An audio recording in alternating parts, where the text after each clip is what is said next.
All right, I think we are live. Yes, we are up in this thing. So, welcome back to another episode of Silver Lining TV, where we motivate and inspire people to create a better life through real estate.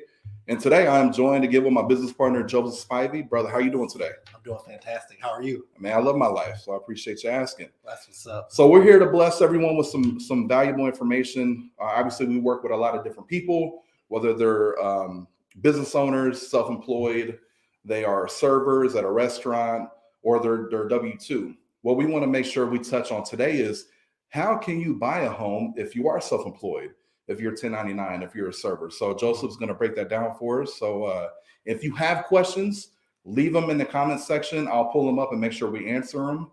Joseph, let's get it cracking. All right, sounds good. So there are a couple things that you want to know as far as like how you are employed. So I'm gonna start off with business owners, people who are new business owners that just started their business. The caveat here is that you're going to need at least 2 years of being in that business and operating functional for you to even start to qualify for a loan. On top of that, you are going to need to keep track of everything. So the first key is being there for 2 years, being employed, being in that business for 2 years, and definitely keeping track of every single thing that's a part of your business, which what you should be doing as a business owner anyway, right? Absolutely. You know, and even like in real estate, we keep track of our numbers and everything we do. So that way we know how to operate the business and we keep being efficient and continue to serve people at a high level. Absolutely. So, and one thing, because I just refinanced my house a couple years ago, and I've bought 2 houses since I've been in real estate. So I know all about this, and you definitely want to keep track of your profit, like your P&L statements. Keep track of those. Make sure that you're tracking what are you spending, what are you profiting at the end of the month, because the lender is going to need that. All right. At the end of the day, trust me, I've been through it several times. Right, brother. Yes. So you're going to need to keep track of everything, and you're going to need to have your taxes on point.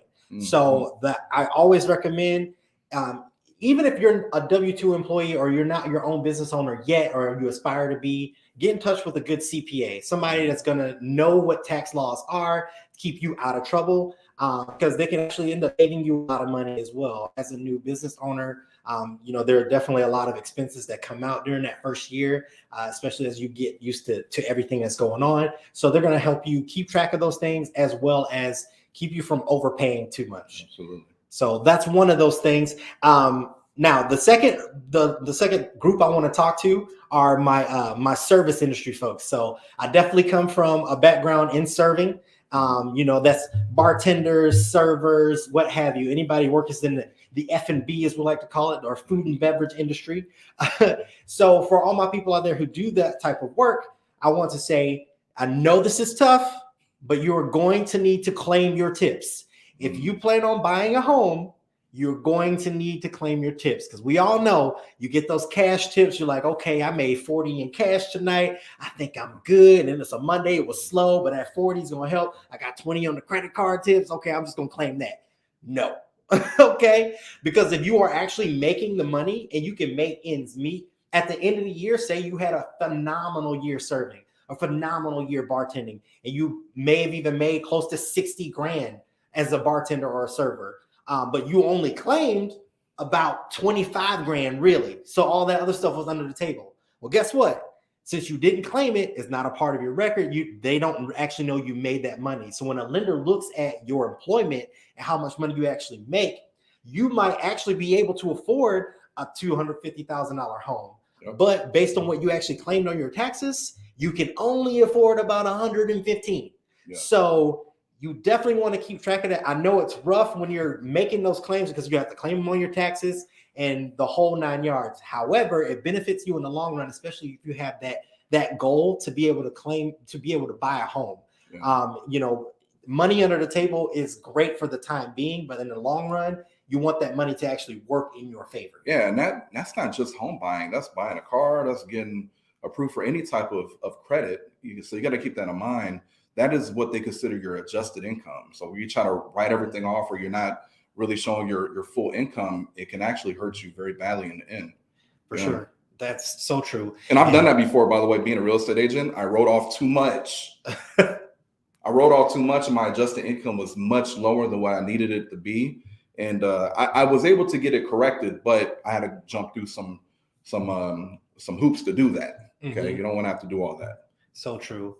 And in life, especially in real estate, we do say cash is king, which is great when it comes to like you're buying stuff in cash. But when it comes to you getting paid and how you get paid, you definitely want to keep track of the cash that you get. You want to apply that to how your credit works. So essentially, when you are trying to apply for credit, maybe cash wasn't king at that point. Maybe you do need to claim things, apply for the credit, and then let it be known like, okay, I actually have this. I need these things to be accounted for. So you always want to keep that in mind. And then my last group that I'll talk to are my commission folks. So the people out there who are paid off a commission. And pretty much here, you're going to be just like a new business owner. You're going to need at least 2 years commission as well. And the reason being for that is because they're going to need about an average of what you make. So they're going to take into account all the seasonality of your business over those 2 years. So you actually have something to go by versus it being more volatile in like maybe this was a great season that you worked. So if they only take into account that 6 months or a year, then your next year could not be as great, or who knows, there might be some changes in the company. So they want to know that 2-year history of your commission. You'll have your base pay and then your commission pay. Obviously, your base pay doesn't change that much. If you do get a raise in your base pay, that's awesome. But a lot of times that commission just outpaces that base pay, especially if you're really good at your job and make great money. Then a lot of times you're going to outpace your base pay. So it's not even really going to matter that much. They're going to look at that commission. And it does vary from industry to industry. But when it comes to commission, I know there's car sales. I sold mattresses for a while, and that was commission based. So there's a lot of things, but you want to make sure that you have a 2-year history. So always, again, get with a great CPA, somebody that's going to be able to tell you these are the things that we're looking for to make sure we keep accounted for. Always get in touch with the lender, and of course, get in touch with a real estate professional. These are going to be your 3. There should be 3 people that you call as much as you call your mom. You should call your real estate agent. You should call your lender, and you should call your CPA. Absolutely. And then you call your mom. Yeah. And possibly your grandma too. So. Yeah, and I will say, being a business owner, operating a pretty big business, it is worth it having a bookkeeper, CPA, having someone making sure your books are nice and tight. Okay, because again, when it comes time for you to buy a home, that lender is going to require for everything to be nice and tight. If it's not, then the underwriter is going to want more things. They're going to make you get a very accurate book. So you might as well invest monthly in a bookkeeper who's going to have it nice and tight for you to begin with. Okay. Not to mention, kind of going off from the buying real estate, but as a business owner, you may want to apply for business credit. You may need certain credit lines open in order for you to expand your business. If they can't track or be able to confirm or verify the numbers, the revenue, the net, the margins, because you're not keeping track of it, it's going to be not just hard buying a house. It's going to be hard operating a business long term.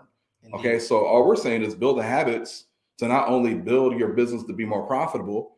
If you are a business owner, obviously, if you're a server, it's a little different, right? But I'm talking to the business owners. You'll build your business to be more profitable because you know where you're putting your money. And then when it's time for us to help you buy a home, it's going to be easy. It's going to be cake, right? So again, it's worth paying a bookkeeper, and definitely get a good CPA. So. For sure. And I'll put it to you this way too.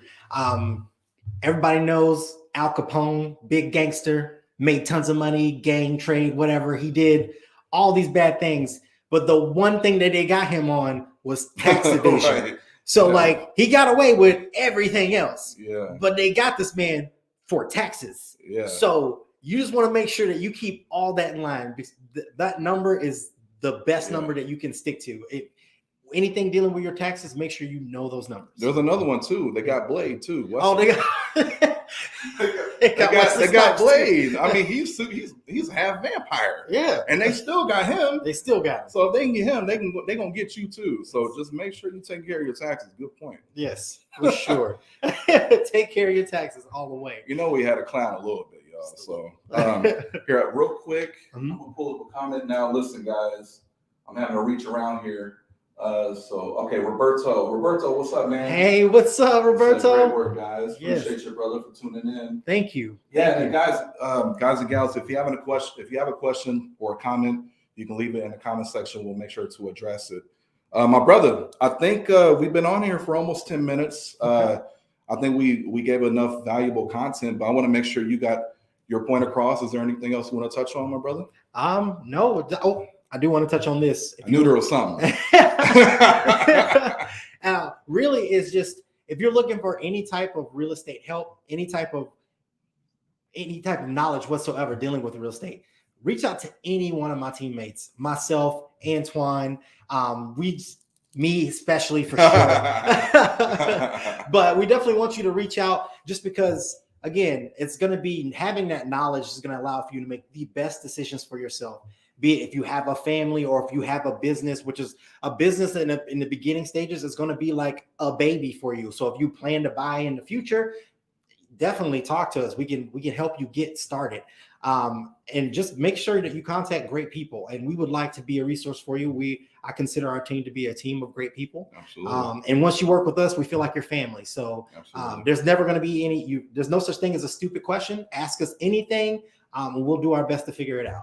And even like CPAs and other vendors, right? Bookkeepers, anything like that, reach out to us. Again, it's not all real estate that we do. Obviously, we are real estate experts, but again, in order for us to grow our business, we got to do the same thing you do, right? Exactly. So, and we use pretty good, I don't want to say pretty good, excellent CPAs and bookkeepers. So if you even want information on that, who do you use? Who should I talk to?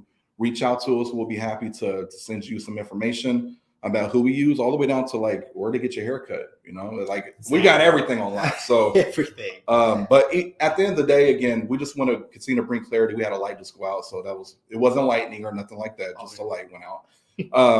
If there's anything you need at all, we just want to make sure we're bringing clarity to your situation, whatever it may be. And Joseph, how can people reach you if they got more questions? You can reach me on Facebook. Find me, Joseph Spivey, on Facebook. You also reach me out at my personal number, 765-409-9285. I literally always have my phone on me. If I don't get back to you right away, give an hour or two, and I'll definitely get back to you. And also, if you're more of the shy type and just want to send me a quick email, that works as well. That's joseph@slreg.com. Again, joseph@slreg.com. Aren't you happy that we changed that? I am so happy we changed that. Our email address used to be so long. Absolutely. And when I type it out to people, I'll be like, okay, I'm going to need 2 lines to type this. I love it. Well, yeah, you heard from the man, Joseph himself. Again, my name is Anthwon Thomas, and we're here to serve you the best way we can. I'm going to end it with this, like I always do. Our goal is to help you reach yours. Again, reach out at any time, and we'll see you guys on the next one. Take care. Take care.